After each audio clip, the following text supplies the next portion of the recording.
how do we have to approach one-on-one conversation with native speakers? Is it effective to speak with native speakers? Of course, it's effective, but how effective it is to speak with native speakers? Because for some people, their priority seems to be, getting as much input as possible instead of bringing out output. Do not have materials or ingredients to speak with in the first place. Right. What do you think about the effectiveness or efficiency of taking native English classes just like we're doing? Yeah, it's a good question, isn't it? You can take your time. I know this question is quite complicated and complex. I try to simulate as close to a real life natural interaction as possible. I like that. Regardless of the level of the student, right? Okay. Of course, I tailor it to their understanding, but I try to make it as comprehensible as possible.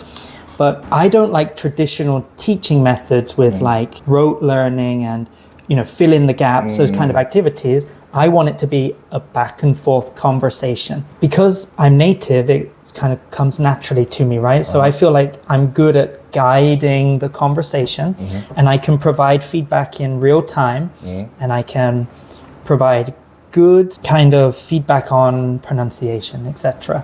And so if these are part of their goals, working with a native speaker is a good thing, I think. If the student is really struggling with trying to understand why the answers to the grammar questions, etc., maybe it's better to work with a native Korean who has learned the language themselves, right? A teacher who is Korean. They can provide insight into why the language works the way that it works. Because as you know, when we learn languages as children, we don't analyze grammar and things like that.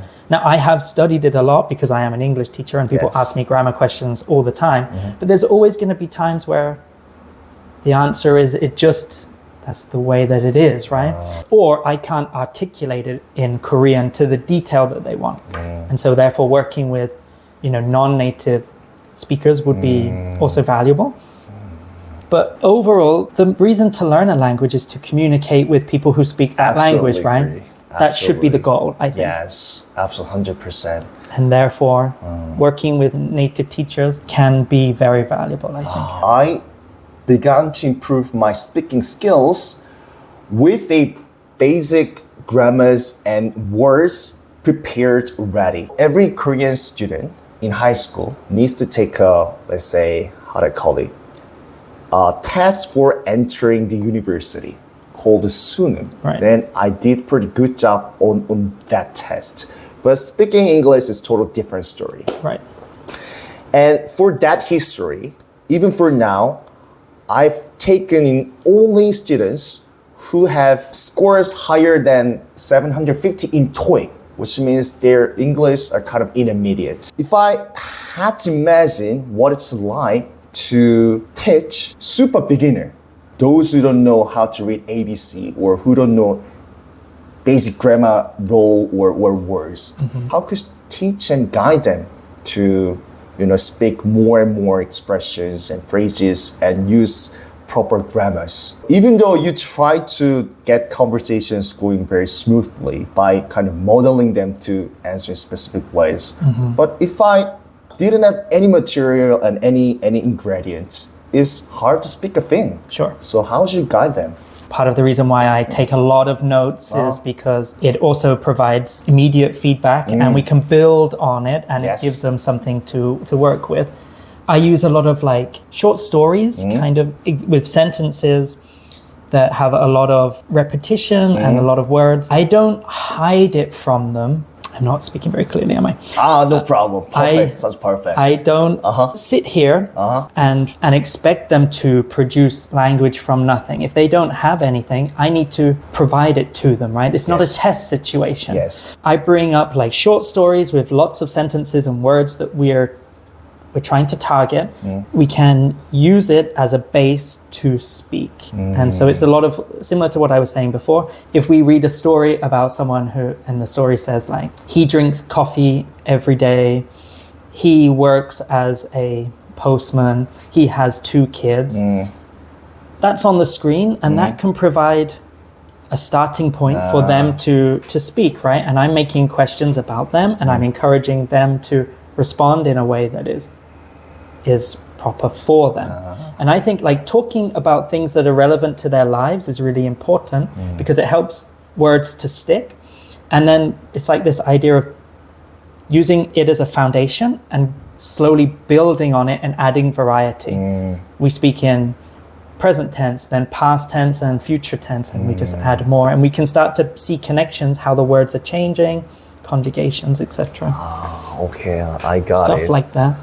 I guess teaching and guiding beginners probably would be much harder, more challenging, because you need to keep providing basic materials, and on top of that, you need to get them to anyway produce and bring about outputs, making their own sentences. But intermediate learners, on the other hand, don't necessarily need to take in more inputs. Some of my students would like to only focus on bringing about outputs and outputs and outputs. So I think beginners might feel a little bit harder for to be taught. And I can't help wondering, have you ever kind of sent back your potential student? You don't see any way to kind of teach them. For example, some people do not understand at all, can't understand at all what you say. In that case, it's almost impossible to make the class. No, of course not. It's Really? my job to help them understand what I'm saying, whether that be through pictures, examples, rewording it in different ways. I have to be patient, I have to take my time, and I have to help them as slowly as it, needs to go. I don't mind at all. Okay. On the flip side, if we look at intermediate learners, they can also be challenging because they might have like really deeply ingrained habits, bad habits, mistakes, where they have learned a particular expression or a grammar point that is just not natural, but they've been using it for so long that helping them fix their errors is also very challenging.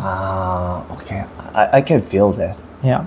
Probably I can relate to what they are feeling right now. Because even for now, although I try to ignore as much as I can, like grammar mistakes, ridiculous rules, but like in the back of my mind, a certain part of my brain keeps telling me, you have to stick to these stupid grammar rules, and you need to stick to like perfect tense, past tense, current tense, and blah, blah, blah. So I can totally understand what they're feeling. Sure. And it's really 6. I'm sorry, we have to wrap it up. Oh, I'm gonna have to My student's start. running Perfect. late, but